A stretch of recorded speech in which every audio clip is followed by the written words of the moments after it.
Hello, and welcome to the Awakened Family Study Group through Sisterhood Connections. I am Jena Harris, the Transformation Life Changer, streaming in from Houston, Texas. And I am Maricela Rios, streaming in from Idaho. We are in week 8 this week, so it was an 8-week study group. We are in the final week, Maricela. Can you believe that? It's crazy how fast it went, and this has been such a journey, and I know it's given so many blessings for our family. And so this week we're reading pages or reviewing pages that we read last week, pages 302 through 338. And so Mari, I'm just going to pass it on to you, and I'd love to hear your takeaway from this last week. Yes, well, it was the last couple of pages, and it was so amazing. Like, I really resonated with a lot. But the part that really spoke to me was on page 312. It talks about what's your embodiment quotient. When our children don't conform, we expect to be able to teach them life principles through verbal instructions and reprimands. This is no way to teach because it violates how we optimally incorporate new behavior. We learn best through absorption, which is a process of osmosis. In order for our children to absorb our ways, we need to embody our values in our own life in such a manner that our purpose spills from our being with the radiance that's hard to miss. And she talks about how we say to our children or to others, I love my life, I'm in love with my life. Yet, we are constantly nagging about what we don't like in our career, how we're frustrated, even our nonverbal cues, like being serious, being grouchy, slouching. And all of that is a form of embodiment that our children pick up on those verbal and nonverbal cues. So that's what they begin to believe as true, or even themselves, and not being able to distinguish the both. My parents says they're happy, yet this is how they act when they're happy. So she talks about how we create this family life of embodiment within amongst everyone. And she says, how do you assess the embodiment quotient? And she has several questions, so I'll just pick a couple. And she asks, do you show how holy these are in your own life? How do you convey these importance? Do you commit to teaching your children these habits on a daily basis? So for example, and she talks about the life-enhancing boundary, the self-care, the brushing the teeth, the sleeping, how those things can become so mundane. And we do it, we've done it for many years. You brush your teeth, comb your hair, go to sleep. So it's a pattern. But when we can see it as a ritual and as a learning opportunity and embody it, it changes. And our children see that we enjoy brushing our teeth and that we can embrace, loving our hair and creating this motion, creating an opportunity where it just doesn't become emotion, but rather a connection with the things that we're doing, and our children will pick that up.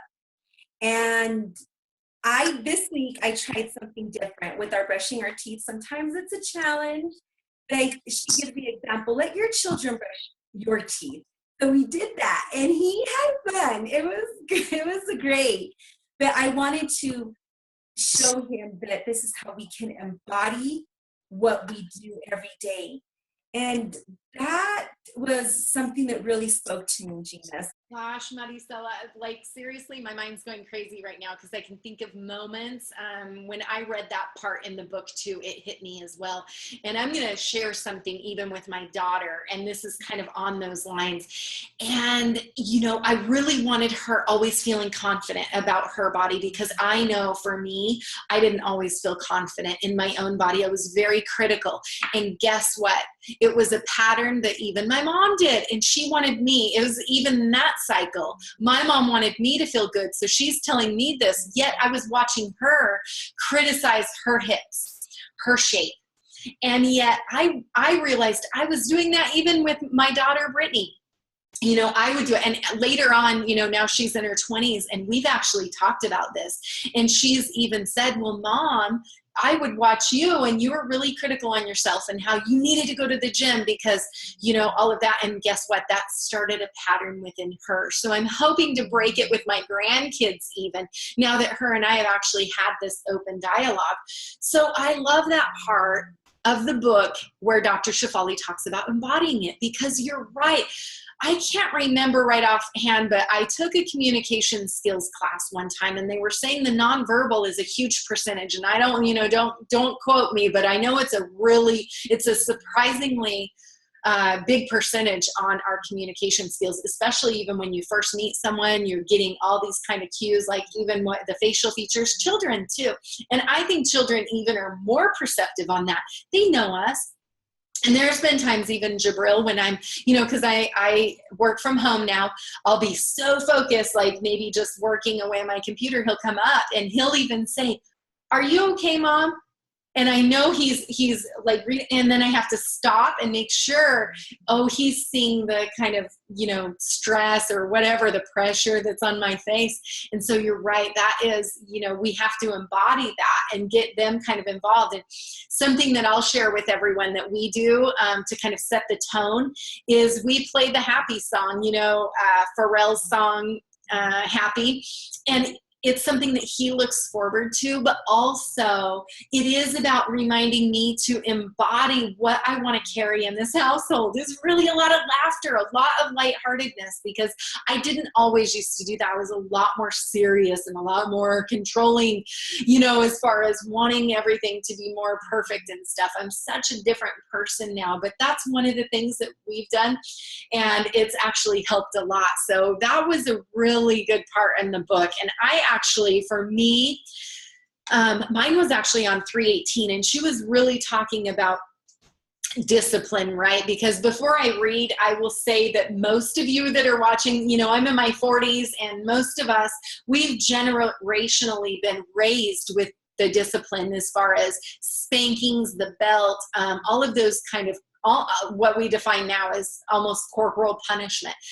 And I'm saying that even in my progression as an awakened parent, I've struggled with that because, it is such a deep programming, and we have all been there. And even now, and before I read also, I've got to share so many people, even in this generation and even in their 50s, they judge that. That means that you're going to just let your children get away with whatever. No, that's not what she means either. But it's taking away that hierarchy and that form of dominance and control, and remembering that they're sovereign beings as well. So for me, it starts on page 318, and it's redefining discipline. She says, "We have seen how our knee-jerk reliance on threats and punishments as a relic of the traditional system of bringing up children. If we wish to raise a generation of children who are empowered to stand against ignorance, oppression, and violence, we need to allow them to stand up against us when appropriate. We need to face the fear that results from our lack of a solid self. And when we step into an enlightened understanding of what it means to treat our children just as we would like to be treated." I got to say that again, you guys. Treating our children, I have goosebumps, treating our children how we want to be treated. Okay. So even processing this as an adult, and as I'm reading it, I'm like, we teach adults that. Treat others how you want to be treated, yet do we always display it to our children? No, and it goes back to that belief system and kind of those expectations of a parent and the role, right? And so as sovereign beings who deserve to be raised with dignity, we will undo all of the old patterns around discipline and find new ways to teach our children that are ultimately more educational, more intelligent, more creative, and more effective than any old ways of reward and punishment. That's huge because, when we can strip away that fear and recognize that it's not in the actual discipline as far as spanking them, and there's other ways. And just because something that and I've had this conversation with other parents is, well, that's how I was raised and look how I turned out, I'm pretty good. And it's like, okay, so just because he went to that school and it worked for him, but he went to the same school and it didn't work for him, where do you have the line? So for me, that was really huge, because I am reaching out to those generation of, the 70s and the 60s and even the 80s, where we have been conditioned that the corporal punishment, all of these sorts of things, that is the only way to go. And I love how she really breaks down, and I'm not going to go into that, Maricela, because if anyone's listening to this and they haven't read the book, I want them to go get it, because this is an incredible book, and it has so much, even in regards to discipline. Through every chapter, she's giving you ways to process, what to ask, and it's always going within, right? So I don't know, Maddie, what you think about that, but that was mine for this week, like, boom. Oh, Jena, that is so good. And again, I think it's going back to that generational shift, and what are we going to do now? How can we create a better world today? But when we don't know any better, and that's what we've been conditioned to, we think it's okay and it's normal. And even though some parents may say, well, that's how I was raised and I turned out perfectly okay. But I would even ask them another question. Were you fearful? How did you feel in those moments? Did you feel that your dignity was taken away? And maybe you can't recall when you were at that young age, but I bet it transpired over the years and it has affected them in one way or another. And we think, if I punish them this way, then there's going to be a quick turnaround. Sometimes there can be, sometimes there can't be, but then there's this rebellion that starts to happen. And she talks about this. She gives some great steps. It's like, before we do anything, it's like, let's sit down, let's assess. And she gave 2 examples of collaborating versus compromising. How we oftentimes we compromise ourselves, and that's when we see ourselves to a lesser degree. And when we collaborate with our children, it says we embrace the insight that life offers us infinitive possibilities. And I share this because it's going back to the discipline. We get upset. This is what's going to help our children. How we stop to think, can we ask them what is happening? Can we offer ideas? Can we both collaborate together to come to a solution? So since we are, Maricela, in week 8, let's give kind of our overview of the book, because some may have picked up this video, who knows where they found the video. And if you haven't read the book, again, like I said, go to your nearest bookstore, go to Amazon, get this book and really read it, because as Maricela and I have been sharing, Dr. Shefali is phenomenal with the advice she gives on how to handle lots of different examples with our children. So there's so much good advice in that. And so for me, the biggest takeaway, kind of the overall feeling, because it's really deep for me for this book, and I'm also gonna be giving this book to any new parent or anyone who has a baby. So Chelsea, if you're listening, you're gonna be having a baby soon. I'm buying this book for you, unless you have it, sister. But mine is really about healthy patterns, habits, mindset, 100% come from the parents. And a lot of people do not want to own it in their kids. They're like, well, it's not my fault. Absolutely, they've learned patterns and behaviors. So with that, it's all about going within. And so not acting so quickly, but also remembering that our children are sovereign beings, like I was saying. They are their own individual person. And stripping away that old belief of this hierarchy, that we have to dominate and control our children. That's the biggest message for me here.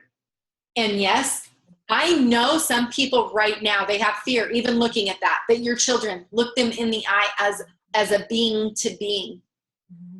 We're here to teach and to help guide them, not to dominate and control them.